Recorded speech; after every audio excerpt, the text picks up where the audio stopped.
থাকে ডুবাইত চিন্তা কৰে অসমৰ ৰাজ্যৰ অন্যতম ধনাঢ্য ব্যক্তি তেওঁ সম্পত্তিৰ পাহাৰত বহিও চিন্তা কৰে কিন্তু ডাল দৰিদ্ৰৰ নাম তেওঁৰ মুস্তাক আনফৰ ধৰ্মত ইছলাম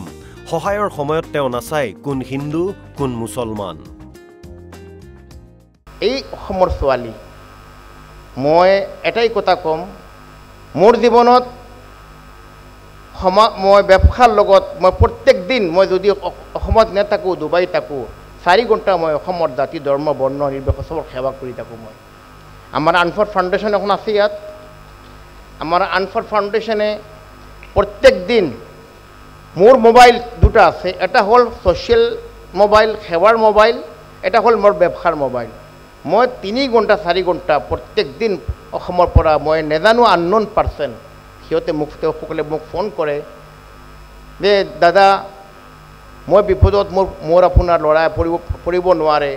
আপুনি কিবা সহায় কৰক বহুত মানুহ ফোন কৰে মই কেঞ্চাৰ পীড়িত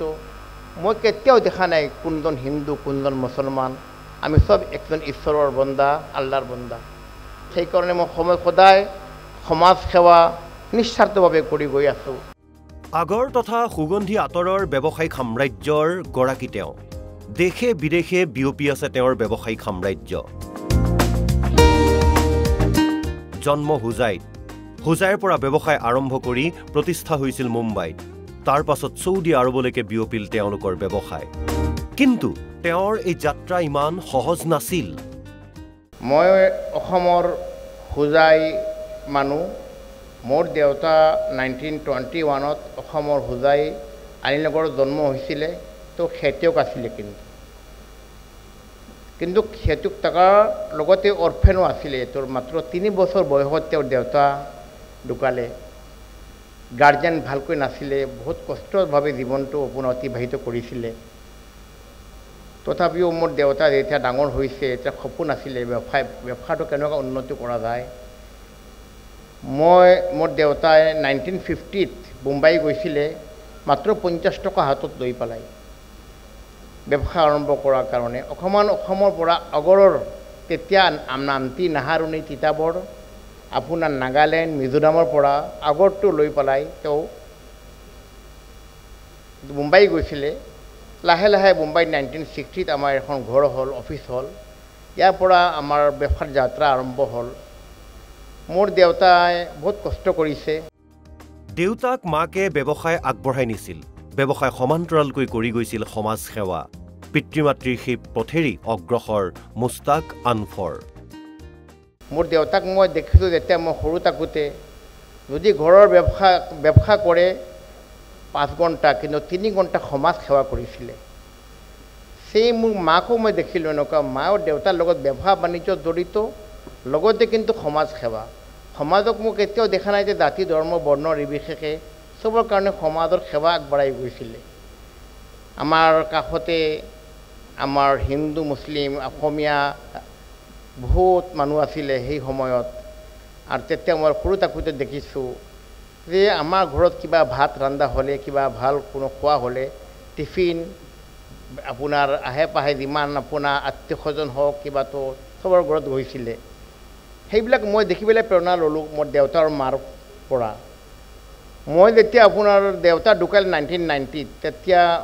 আমাৰ সৰু ভাইটি শ্বব্বিৰ আনফৰ ইয়াত আছে আৰু মোৰ দাদা ফাৰুক আনফৰ আৰু মোৰ মা মোৰ বেকবন মোৰ ব্যৱসায় নাজানা এতিয়া নাজানো মোৰ বয়সটো 22 ইয়াৰ্ছ আছিলে মোৰ মায়ে ব্যৱসায় অসমত কৰি অসমৰ পৰা আগৰ কিনি মোৰ মায়ে মুম্বাই লৈ যায় মোক প্ৰেৰণা দিয়ে মোক শান্তি দিয়ে বাবা চিন্তা নকৰিবা মা তোমাৰ লগত আছোঁ মই 2বাৰ বেংকক্ৰাফ্ট হৈছিলোঁ মোৰ হাতত পইচা নাছিলে 1993 কথা কৈ আছোঁ মই কিন্তু মোৰ মায়ে অসমৰ পৰা আগৰ কিনি আত্তৰ কিনি মোৰ মায়ে মোক আপোনাৰ সহায় কৰিছিলে আৰু মোক এনকাৰেজ কৰিছিলে তুমি চিন্তা নকৰিবা বাবা মাৰ দুৱা তোমাৰ লগত আছে মই সঁচাকৈ দেখোঁ যে মা দেউতাৰ দুৱা থাকিলে যে মানুহ সফল হয় এইটো আপোনাৰ মোৰ প্ৰমাণ মোৰ মায়ে ৰাতি দিন কান্দি আমাৰ ভাইসকলৰ কাৰণে দোৱা কৰিছিলে উদ্যোগপতি মুস্তাক আনফৰলৈ এনবি নিউজৰ অসম বিভূষণ সন্মান NB নিউজৰ বৰ্ষপূৰ্তিত প্ৰদান কৰা হয় অসম বিভূষণ সন্মান NB নিউজক ধন্যবাদ আৰু কৃতজ্ঞতা উদ্যোগপতিগৰাকীৰ তেওঁৰ সমগ্ৰ পৰিয়াল জড়িত ব্যৱসায় আৰু সমাজ সেৱাত আনফৰ ফাউণ্ডেশ্যনৰ যোগেদি কৰি আহিছে সমাজ সেৱা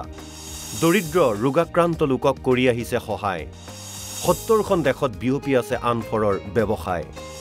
নিউয়ৰ্কৰ টাইম স্কুৱেৰত আনফৰৰ কোম্পানীয়ে দিয়ে বিজ্ঞাপন মই ডুবাই গৈছিলোঁ আমাৰ সৰু ভাইটি ছবিৰ আনফৰ ডুবাই গৈছিলে ইয়াত যোৱাৰ পিছত আমি দেখিছোঁ আমি কেনেকুৱা ব্যৱসায়টো কৰিব পাৰোঁ তেতিয়া আমি নিজে ব্ৰেণ্ডটো আমাৰ ব্যৱসায়টো আছিলে অনলি হ'লচেল ব্যৱসায় তেতিয়া আমি ব্ৰেণ্ডিং কৰিছিলোঁ আজিলৈকে আমাৰ মোৰ দেন 8টা ব্ৰেণ্ড আছে one for perfume one for group of company brand এই ব্ৰেণ্ডটো মোৰ দেন 70 কাণ্ট্ৰিজত চলি আছে মোৰ 3টা ল'ৰা আছে আৰু মোৰ ভাতিজাসকল আছে চবে ব্যৱসায় কৰি আছে মোৰ ছোৱালী মোৰ মাৰ পৰা প্ৰেৰণা ল'লে মোৰ ছোৱালী ফাতিমা আনফৰ তাই আপোনাৰ আজি নিউয়ৰ্কৰ পৰা কালি আহিলে তাইও নিজৰ ব্ৰেণ্ড আছে তাই ব্ৰেণ্ডিং কৰে আৰু নিজে মই দেখিলোঁ পৰহি টাইম স্কুৱেৰত নিউয়ৰ্কত তাইৰ এটা বৰ্ড তাইৰ প্ৰডাক্টৰ নাম মই তাইক ফোন কৰোঁ বাবা তোমাৰ ইমান পইচা খৰচ কৰিলা বাবা মই তাই ইমান কষ্ট কৰি আছোঁ মই প্ৰডাক্টটো মানুহে নলয় মই দেখিলোঁ চিন্তা কৰিলোঁ মই কি কৰিলে ভাল হ'ব তেতিয়া মই এডভাৰটাইজটো দি দিলোঁ মই টাইম স্কুৱেৰত সেইদিনৰ পৰা বাবা মোৰ প্ৰডাক্ট চব বিক্ৰী হৈ গ'ল আৰু যিমান ডিষ্ট্ৰিবিউটাৰ আছে আমেৰিকাৰ চবে মোৰ পৰা কিনি ল'লে মোৰ দেন $1 or $2 million প্ৰডাক্টবিলাক তাইৰ বিক্ৰী হৈ গ'ল সমাজ সেৱা কৰিবলৈ মুস্তাক আনফৰক নেদেখাজনে আৰু অধিক শক্তি দিয়ক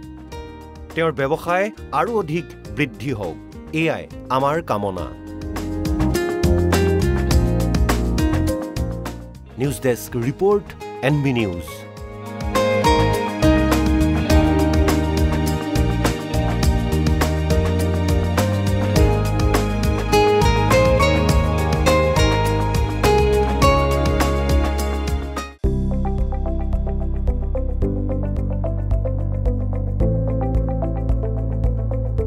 NB নিউজ সহজ সৰল ভাষাত নৱভাৰতৰ কথা